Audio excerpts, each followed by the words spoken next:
नमस्कार. श्री स्वामी समर्थ सगळ्यांना. स्वागत आहे तुमचं आपल्या युट्यूब चॅनलमध्ये, ज्याचं नाव आहे माझी स्वामी सेवा. आजची जी सेवा आहे तर तो विषय जो आहे तर तो सगळ्यांनाच हवासा वाटणारा असतो. म्हणजे त्याचं सेवा सगळेच करतात, पण काहींना फळ मिळत नाही, काहींना नाही मिळतं. पण मग ते कसं करायची ती सेवा, त्याचे नियम काय आहेत, अटी काय आहेत. आपण बरेच सेवा करतो पण त्याचे नियम अटी पाळत नाही, त्याच्यामुळे आपल्याला ते फळ मिळत नाही, आपली इच्छा कुठेतरी अपूर्ण राहते, ते पूर्ण होत नाही. त्याच्यामुळेच मी संपूर्ण जो व्हिडिओ येतो तो तुम्ही नक्की शेवटपर्यंत बघा. तर कोणती सेवा आहे तर ती म्हणजे स्वामी चरित्र सारामृत.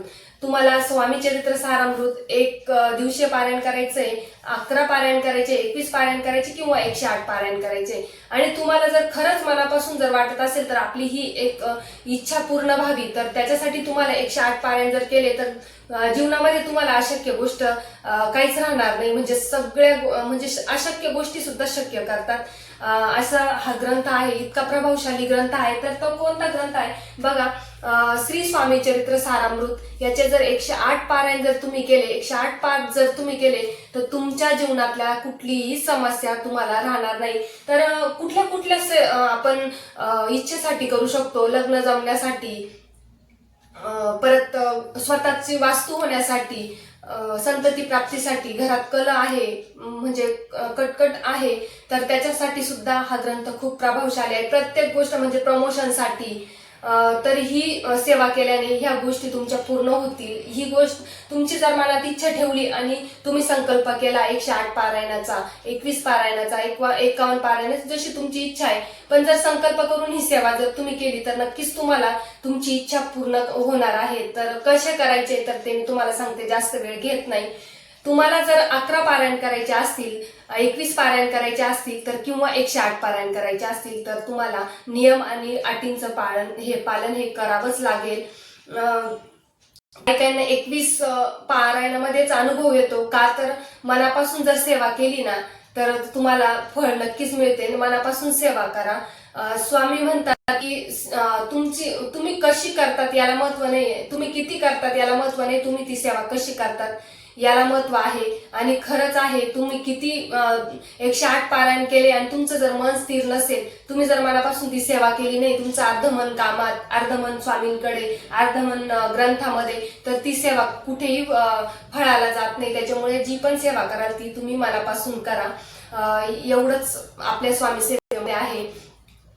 एक दिवशीय पारायण जर तुम्हाला करायचं असेल तर तुम्हाला पूर्ण 21 अध्याय वाचायचे आहेत. 11 पारायण जर करायचं म्हणजे एक दिवशीय पारायण म्हणजे 21 अध्याय वाचायचे आहेत. 11 पारायण म्हणजे 11 पाठ तुम्हाला पूर्ण करायचे आहेत. आणि मी तर म्हणेल, तुम्हाला जर तुमची इच्छा पूर्ण करायची असेल तर 108 पारायण करा. नक्कीच तुम्हाला 100% रिझल्ट हा मिळणार आहे. 108 पारायण केल्याने कुठलीही समस्या आपल्या आयुष्यामध्ये राहत नाही. इतका ह्या ग्रंथामध्ये ताकद आहे.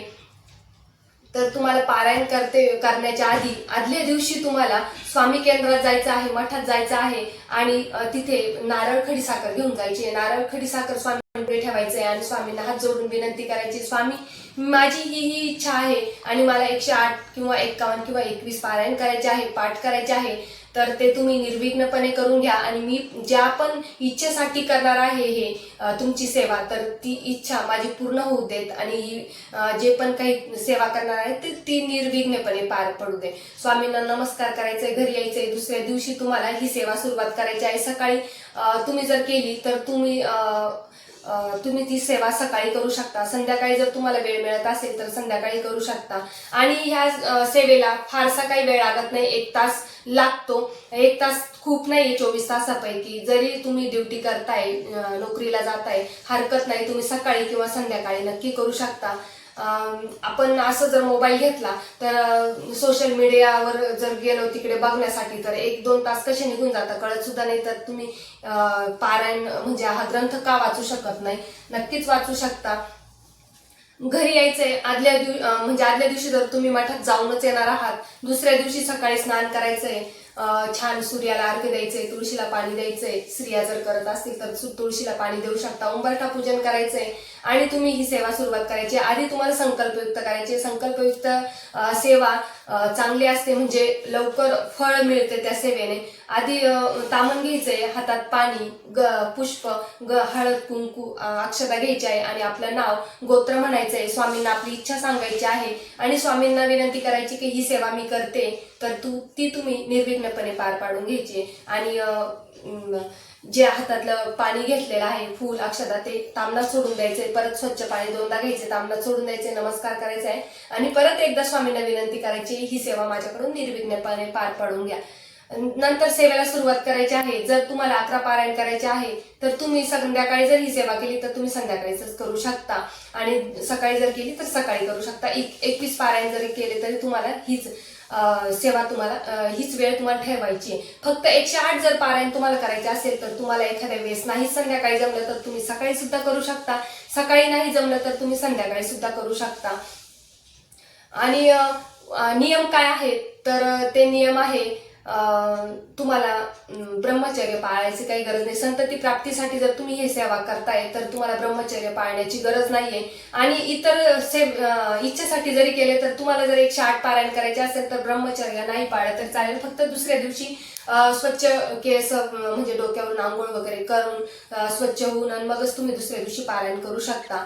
आणि मांसाहार पूर्ण वर्ज्य करायचा आहे. 108 करा, 21 करा, 51 करा किंवा 1 करा, तुम्हाला मांसाहार वर्ज्य करायचंय. घरातल्यांना खायचं असेल तर ते खाऊ द्या, पण तुम्ही खाऊ नका. जे स्वतः पारायण करत आहे, जे स्वतः पाठ करत आहेत तर त्यांनी मांसाहार पूर्णपणे वर्ज्य करायचा आहे. तर हे तुम्हाला नियम करायचं आहे. परान्न वर्ज्य, कारण की परान्न जर आपण घेतोय तर तो दोष कुठेतरी आपल्याला कुठे ना कुठे लागतो. एखादा छोटासा दोष सुद्धा आपल्याला लागू शकतो. त्याच्यामुळे तुम्ही परान्न वर्ज्य करायचंय. तुम्हाला जर गावाला जायचं आहे, नंदेकडे जायचं आहे, आईकडे जायचं आहे तर तुम्ही जेवणाच्या आधी 3 वेळेस गायत्री मंत्र म्हणा आणि मगच ते अन्न ग्रहण करा. त्याच्याने तुम्हाला कुठलाही दोष लागणार नाहीये. आणि हॉटेलमधलं इमर्जन्सी आता जावं लागतं बाहेर तर तुम्ही हॉटेलमधलं आपण परान्न म्हणजे गृहीत धरू शकत नाही, कारण की तिथे आपण पैसे देत असतो त्या अन्नाचे, त्याच्यामुळे ते परान्न काही होत नाही. आणि तुम्हाला जर 108 पारायण करताय तुम्ही आणि 4 दिवस तुम्हाला ते सोडून द्यायचे आणि 5व्या दिवसापासून ती सेवा कंटिन्यू करायची. त्याच्यात काही गॅप धरला जाणार नाही, त्याच्यामुळे ती 5व्या दिवसापासून सेवा तुमची कंटिन्यू होईल. पण मध्ये जर तुम्हाला सुतक आलंय तर तुम्हाला तो खंड करावा लागेल आणि जी सेवा तुम्ही 108 पारायणाची करताय तर ती तुम्हाला पहिल्यापासून सुरुवात करावी लागणार आहे. कारण की खूप मोठा गॅप नाही चालत. 10 ते 15 दिवसाचा गॅप झाला तर तुम्हाला ती सेवा पूर्णपणे बंद करून नवीन सुरुवात करावी लागणार आहे. आणि अंत्यविधीला जर तुम्ही गेले, 11-21 पाठ जर करताय, अंत्यविधीला जर गेले तर संध्याकाळी तुम्ही छान आंघोळ वगैरे करून आणि मग तुम्ही पाठ करू शकता. हे तुमचे स्वामी चरित्राचे नियम आहे. आणि सगळ्यात महत्वाचं म्हणजे स्वामी सेवेमध्ये आहे, तुम्ही पाठ करताय आणि म्हणजे तुम्ही दुसऱ्याची निंदा करताय, दुसऱ्याचं मन दुखवताय, तर तुम्ही किती पण सेवा करा, सेवेचं फळ तुम्हाला कधीच मिळणार नाही. म्हणजे स्वामी म्हणतात, तू माझं किती केलं आणि जर दुसऱ्याचं मन दुखवलं तर तुला सेवेचं फळ तर मिळणारच नाही, असे स्वामींचे विचार आहेत. आणि दिंडोरी प्रणित केंद्रामध्ये तर असंच सांगतात की दुसऱ्याचं मन दुखवू नका. आणि म्हणजे आपण जर कळत न कळत दुसऱ्याचं मन जरी दुखवलं तरी संध्याकाळी स्वामींची माफी मागून घ्यायची आहे. आणि तुमचे 108, 21, 11 पारायण तुम्हाला कंप्लीट करायचे. आणि ह्या सेवेचा अनुभव येतो म्हणजे येतो. म्हणजे असं काही नाही की 108 पारायणामध्ये तुम्हाला अनुभव येईल. कोणी जर मनापासून केलं तर तुम्हाला 11 पारायणामध्ये सुद्धा अनुभव येतो, 21 पारायणामध्ये सुद्धा अनुभव येतो, कोणाकोणाला 1 दिवशीय पारायणामध्ये सुद्धा अनुभव येतो. आणि माझा अनुभव म्हणजे आहे तर मी म्हणजे माझ्या स्वतःच्या घरासाठी जी सेवा केली होती 108 पारायणाचं, तर 108 पारायण म्हणजे सुरुवात केली आणि माझं स्वतःचं घर झालं. म्हणजे चालूच होतं, असं काही नाही केलं की 108 पारायण झाले कुठलंही प्लॅनिंग नाही घर झालं असं नाहीये. प्लॅनिंग तर चालूच होतं पण कुठेतरी बजेट चलबिचल होत होतं, त्याच्यामुळे वास्तूला प्रॉब्लेम येत होता स्वतःची वास्तू घेण्यासाठी. तर मी 108 पारायणाचे संकल्प केला आणि माझी स्वतःची वास्तू झाली. आणि कष्टाला तुम्हाला पर्याय नाहीये, कष्ट केल्याशिवाय आपले स्वप्न पण पूर्ण होत नाही. पण आपण म्हणतो ना की आपण इतके कष्ट करतोय आणि आपल्याला यश मिळत नाही, तर त्याच्यासाठी आपल्याला परमेश्वराची साथ पाहिजे. म्हणून कष्ट तर करणारच आहे, पण त्याला जोड म्हणून परमेश्वराची साथ आपल्याला पाहिजे असते. तर तीच कुठेतरी आपण परमेश्वराकडे प्रार्थना करत असतो, ही इच्छा पूर्ण होऊ दे, ती इच्छा पूर्ण होऊ दे. तर तुम्हाला नक्कीच ही सेवा करायची आणि नियम वाटी अशाच तुम्हाला पाळायच्या आहेत.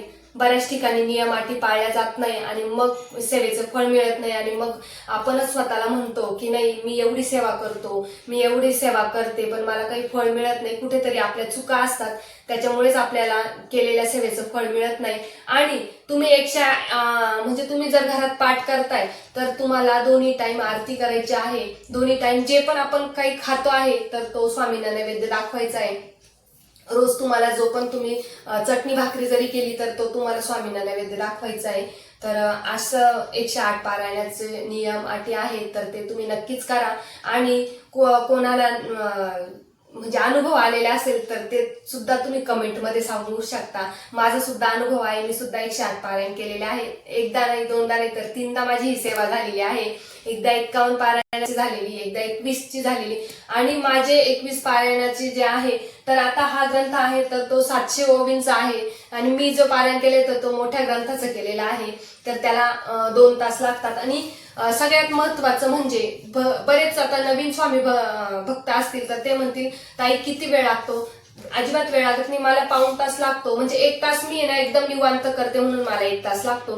तर तुम्ही पण नवीन असाल तर तुम्हाला 1 तास लागेल, कारण की मी खूप असं स्पीडमध्ये नाही वाचत. माझ्या म्हणजे मी इतकी मग्न होऊन जाते जर पारायण करत असेल, तर त्याच्यामुळे ना मला 1 तास तर लागतोच. त्याच्यामुळे तुम्हाला सुद्धा 1 तास लागू शकतो, कारण की छोटा ग्रंथ आहे, 700 ओवींचा आहे. तर तुम्ही नक्कीच ही सेवा करा. आणि झालेली आजची सेवा जी आहे तर ती मी स्वामी चरणी रुजू करते आणि सगळ्या माझ्या स्वामी भक्तांना स्वामी समर्थ म्हणते.